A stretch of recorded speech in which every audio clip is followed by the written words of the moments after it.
Rebonsoir Christophe. Rebonsoir Julien. On va commencer ce JT Sport avec un derby que le Nord pourrait presque nous envier. Et oui, on le souhaiterait. C'est le derby du Sud entre Montpellier et Marseille demain soir du côté du stade de la Mosson. Première affiche de la 33e journée de Ligue 1 qui verra Marseille privé de Florian Thauvin, victime d'une entorse à la cheville gauche. 10 points séparent l'OM du MHSC au classement, avec une volonté de part et d'autre finir en beauté une saison pour le moins ratée et un échange de bons mots entre Roland Courbis et José Anigo au micro de nos confrères du Phocéen. Quand je vois ce qui se passe à l'encontre de José, si je peux non pas lui donner un conseil, mais lui donner un avis, il a fait une erreur à un certain moment, et cette erreur, c'est, je pense, l'amour pour ce club qui lui a fait faire. C'est que quand ils ont été champions,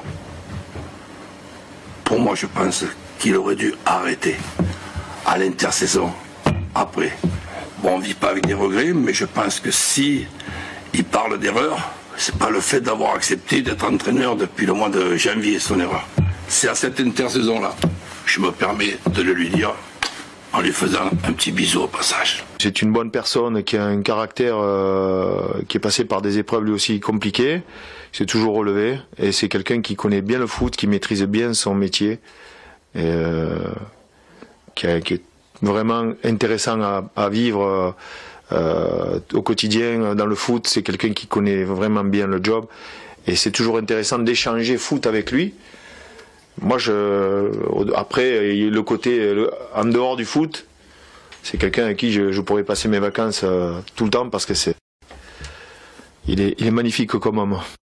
Eh ben ils sont sympas les uns avec les autres, hein. Ça promet un beau derby demain. Et autre derby du Sud avec deux équipes qui doivent également sauver leur saison. En effet, à l'échelon inférieur, le Nîmes Olympique est dans une position de relance et n'a plus beaucoup de cartouches pour sauver sa tête en Ligue 2. Histoire d'effacer la défaite à domicile face à Nancy, les Crocos se déplacent demain soir sur la pelouse de la Lanterne Rouge. Le CA Bastia qui a déjà un pied en national. Moins de 24 heures après sa nomination à la présidence du club, Jean-Marc Conrad était présent ce matin au domaine de la Bastide. Il attend bien évidemment une réaction de la part de ses joueurs. On est très concentré sur ce qu'il a à faire. Aujourd'hui, on n'est pas en demande. Si on est en demande, c'est de résultats. Ils le savent. Donc, chacun a à cœur de faire correctement son job. Et c'est vrai que même si le football est un jeu, je pense qu'il faut que tout le monde prenne conscience que c'est aussi un travail et que derrière, il y a un club, il y a une ville, il y a des salariés, il y a une région, il y a une attente. Donc, il faut répondre à l'attente. Et ça, c'est leur première mission.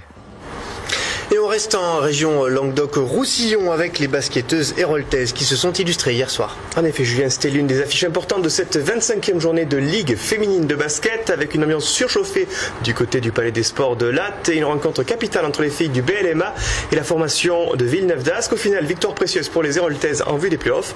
On regarde le résumé de la rencontre. Intense suspense jusqu'à la dernière seconde de jeu et finalement victoire du BLMA malgré une entame de match largement dominée par Villeneuve d'Ascq, les Gazelles accusant jusqu'à 9 points de retard.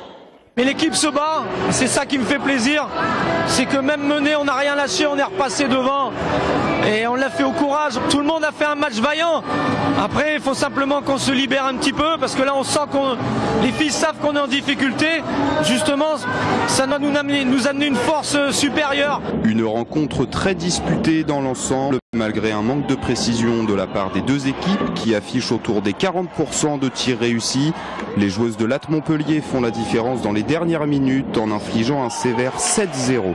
Il nous a manqué un peu de fraîcheur physique et un peu de rotation pour pouvoir accrocher, pour pouvoir décrocher la victoire. Globalement, ce que j'ai dit aux joueuses, c'est que je suis fier d'elles. Il n'y a pas à rougir de cette défaite. Ça joue sur des détails, ça joue sur de l'intensité défensive, sur de l'énergie qu'on n'avait peut-être pas ce soir. Pas ce soir, mais peut-être le 24 avril prochain, puisque le BLMA rencontrera de nouveau Villeneuve d'Ascq dans le cadre des playoffs. Et on termine avec de la voile, Christophe. La 12e édition de cette transat en double entre Concarneau et Saint-Barthélemy.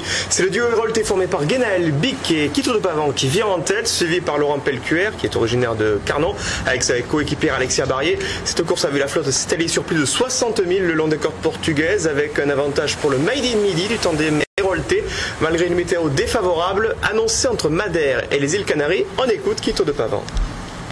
on n'a pas encore tout à fait pris notre rythme, mais on manque un peu de sommeil là, on n'a pas beaucoup dormi pendant 3 jours, donc on essaye de manger, mais globalement on n'a pas fait exactement ce qu'on avait prévu de faire.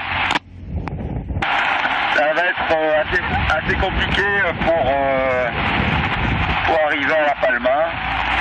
En fait, les conditions météo sont très peu fiables et les modèles ne sont pas encore tout à fait d'accord sur la façon dont ça va se passer. En tout cas, il y aura pas beaucoup de vent. On sera au pré, au portant, on ne sait pas trop.